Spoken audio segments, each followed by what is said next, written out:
Rasmussen Reports asked Arizona voters who they voted for in the 2022 midterm elections, and the results don't entirely add up with the actual certified election results.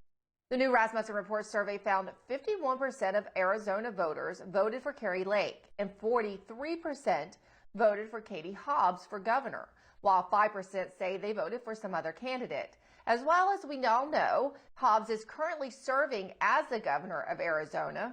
For the Secretary of State race, 46% of people polled say they voted for Republican Martin Fitcham, while 43% said they voted for Democrat Adrian Fontes. 5% say they voted for someone else. Fontes is currently as well in office. Rasmussen Reports also asked for Attorney General, did you vote for Democrat Chris Mays or Republican Abe Hamadeh? 43% said they voted for Chris Mays, 49% said they voted for Abe Hamadeh, and 4% said they voted for someone else. Now, Mays supposedly also won that race as well. Then there's the Senate race, which is a little bit of an outlier. 50% of Arizona voters who voted in 2022 say they chose Democrat Senator Mark Kelly, while 46% say they voted for GOP candidate Blake Masters. Now, in the official tally, Kelly got 51% and Masters 46%. So let's bring in Rasmussen Reports head pollster Mark Mitchell to discuss these new polls. You know, Mark, this is an exit poll of sorts, right? A little more delayed than we usually see. But what does this actually tell us about the controversy that is ongoing in Arizona related to their 2022 midterms and the results that were certified? Well, I think something stinks because I look at the sample I got and I have no idea how I could even possibly weight it to match what was officially certified in Arizona. And let me step back and say this is just a sample. It's a poll of 1,000 Arizona likely voters.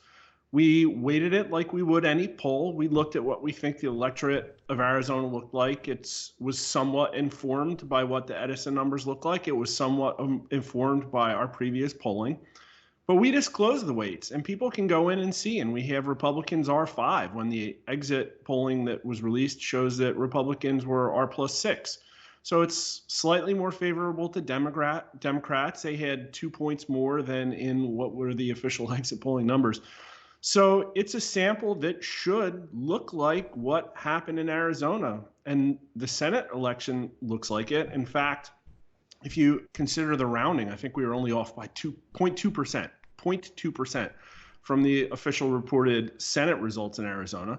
But then everybody else is completely different. We have KARI Lake up 8 points, and the official results were a razor thin margin, so 8 points off there. And somebody could say, well, you know, maybe your sample's wrong. And it's like, let's examine some of that. It's been a few months since the election for sure. But this is what people told us they voted for. Is there going to be some selection bias? Yeah, maybe a little. Is there going to be some people changing because they want to, you know, maybe a little, right? But we're talking about something that is multiple times outside the margin of error, which is statistically incredibly unlikely that the numbers just randomly happened to fall out this way. I'll give you one more point. If I weighted this down with some incredibly heavy like D+8 weighting in order to make it look like KARI Lake's results match what actually happened in Arizona, then the Republican generic ballot, which we also asked for 2022, would be Democrats up. But we know from the results that Republicans had an absolute blowout in Arizona. So it stinks. It doesn't add up. And I think it's important context to know also that this was a poll about election integrity.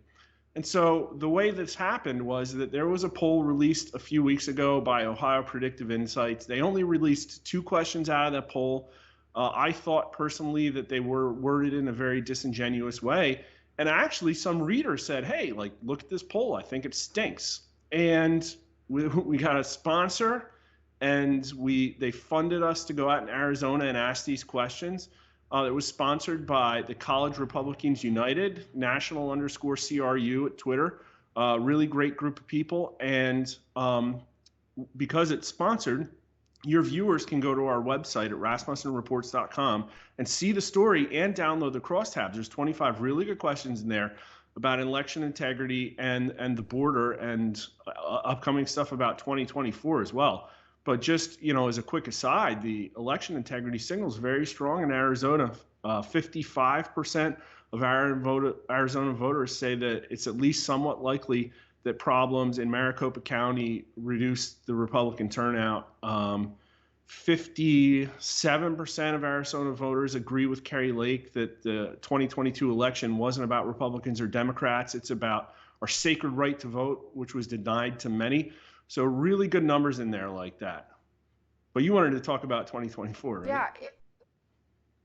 Yeah, you brought up 2024, and since we're talking about all of what's going on with the Manhattan DA with Donald Trump and what that foretells about his political future, I want to talk about those numbers because it's really interesting what you found. If the 2024 presidential election was held today and the main candidates were President Joe Biden and former President Donald Trump, most people said they would vote for Donald Trump by a pretty big margin. 50% said Donald Trump, 39% said Joe Biden, and 9% said some other candidate.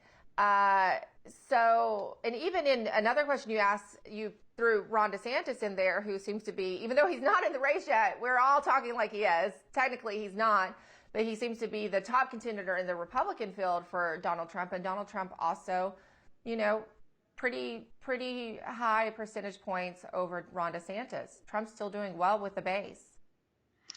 So Arizona loves Trump. It seems to be Trump country. From the numbers in this poll about the illegal immigration and the border, I think that might have something to do with it. But he's doing way better in Arizona than he is at a nationwide level. But here's what is similar to a nationwide level. Republicans do seem to like Ron DeSantis.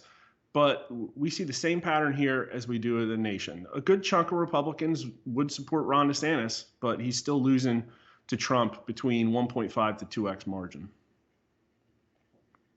Yeah, interesting. Thank you so much, Mark Mitchell with Rasmussen Reports. You should go to their website and do look at those crosstabs of the questions, because I think this is one of the most interesting polls you've done.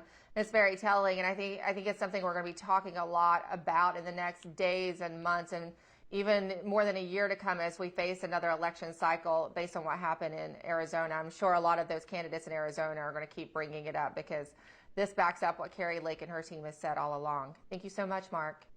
My pleasure.